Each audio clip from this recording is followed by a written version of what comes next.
Assalamu alaikum. Nkimanyi abantu bangi beebuuza ddala kiki Bobi Wine kyalina ekimuwagaza ennyo abantu. Abawa ssente nedda. Kiki kyalina ekimuwagaza abantu? Bobi Wine ensonga lwaki abantu bamwagala, nsonga si y'amaanyi nnyo.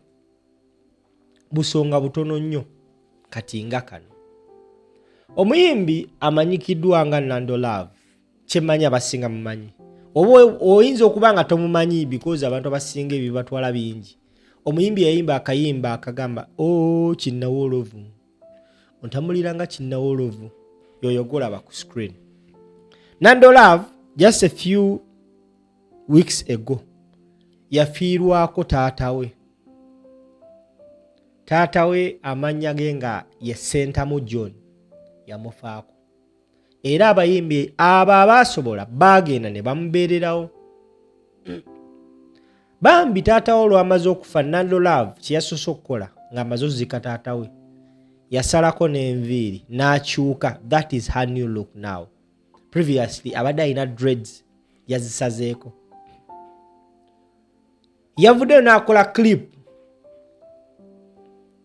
nga abikira president we oba muyimbi munne Bobi Wine ng'amubikira taatawe eyamufaako.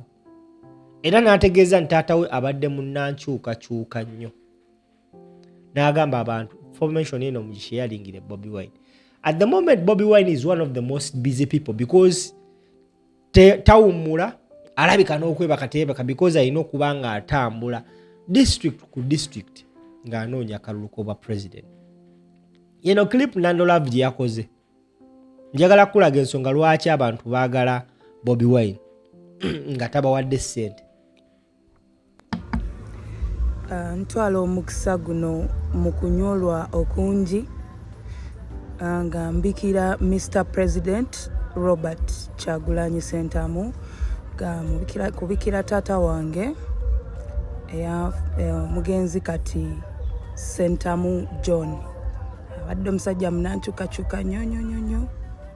Ntwala omukisa guno okukubikira na buli alabye ka vidiyo kano akatambuze mpaka ew'omukulembeze. Alright, keeko ka clip Nandor ke yakoze gwe ssebo oba nnyaba ndaba. Ka clip ako yabadde yakamala okukakola. Kyemmanyi abantu bakasharingide ne katuka ne ku mukulembeze. And guess what? Omukulembeze olwakalabye yategedde amawulire ge yabadde because tukikirize tukigane Bobi Wine abeera very busy. Olwakawulidde kyamukutteko nnyo nti Nandor kyabadde tamanyi nti Nandor beddira gwe gumu ne president ate nga ayafudde taatawe ye Sentamu. Bobi Wine tukukatesi n'amuweereza obubaka mu voice note because yabadde ali wala. Era n'amusuubiza nti wennaaba nfunyeewo akadde nja kunoonyaako, njagala wuliriza obubaka. Bye bino ebimu ku byagaza Bobi Wine newankubadde nga tagaba ssente, tawa bantu ssente mwagala, tagula buganzi. His love is natural. Kati wuliriza audio gye yamuzeemu. Banaye funyika message okuva ewa Mr. President era ndi wasipulira essanyu lingi nnyo naye mbadde nsaba tukawulirize ffembi tukawulirize ffenna. Hello Nandor munange ka message nkalabe mwanyinaze nga kitalo nnyo ekya taata nabirabye ku TikTok naye nabadde eno mu campaign ate nga tuli wala naye nsabye taxi akuntuusizeeko obubaka buno. Munange obukusaasira era nabewaka baganda baffe bonna obansaasirire ne maama nja kunoonyako in the coming days but in the meantime mukama akugumye webale nakumbikira mu butongole munnange kale ndakunoonyako. Nice to be able to communicate to you. Alright, that is the message Nandor got from the president. And trust me, I strongly believe she was so happy. Omanyi okubanga omuntu osobola muluichinga naye n'okozesa social media nga tolina ssubi nti oba oliawo anaasobola okuddamu. Omuntu n'akuddamu n'akusuubiza n'okusuubiza nti ngenda kunoonyaako mu nnaku ezijja mu maaso. Bambi yabadde mwennyamivu nnyo, first and foremost nti yafiiriddwako kitaawe. N'agamba waayo oba oliawo kampereze ku mukulembeze amanye nti munnaayo omuwagizi we ate nga muganda we yafudde. Bambi ka message omukulembeze n'akalaba n'amuweereza obubaka. Kati gwe abadde yeebuuza akasajja kalogo kaliko mmandwa amasanyalaze kagajjawa. These are some of the few things as to why this gentleman is really madly loved. Nti muntu w'abantu abalala okufuna obwagazi balina kukozesa ssente, era olumala okukozesa ssente bwe ziggwaawo ababadde babaagala batandika okubeesamba.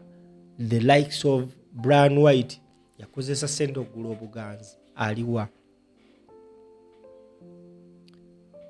Money cannot buy everything. Ekyo njagala okimanyi. Gwe abadde yeebuuza lwaki Kyagulanyi ayagalwa nnyo, bebino ebimu ku bintu ebitonotono byakola n'ayagalwa. Nti abeererawo nnyo banne, even in the hard times abeererawo. Kati ono Nandor kino kye yakoze, I would expect a person like Eddie Kenzo kikola naye ne mukuzika teyaliyo. A person like Bebe Kulo kikola naye ne mukuzika teyaliyo, even obubaka teyabuwa. A person like a million, they did nothing. Ebyali mukuzika waliyo bayimbi banna abato naye nga bana abakulu we balina okugumya abaana bano muzina embeera. Kati osobola okungamba nti Nandor osobola omunkyusa n'omujja ku kyago. Era kyemanyi Nandor buli alikana ayinayo n'akayimba kagenda oyimba nga kagamba ku Kyagulanyi kwe siva. Gosobola okujja abantu ku Kyagulanyi, ku Bobi Wine, bad Bobi Wine. Kyanaku nnyo nti bambi Nandor yafiiriddwako daddi we, naye kyemanyi kyala mugumu era yakkiriza nti tata yafudde era yagumye. Tusaba Mukama Katonda amuwe ekiwummulo eky'emirembe, tusobole okuba ate nga tugenda mu maaso. Bambi yandibadde right now ng'ali mu kunyola n'okukungubagana naye yagambye no kyawedde ate n'omukulembeze n'amu aka voice note akamuzizaamu essanyu. Tambuza video.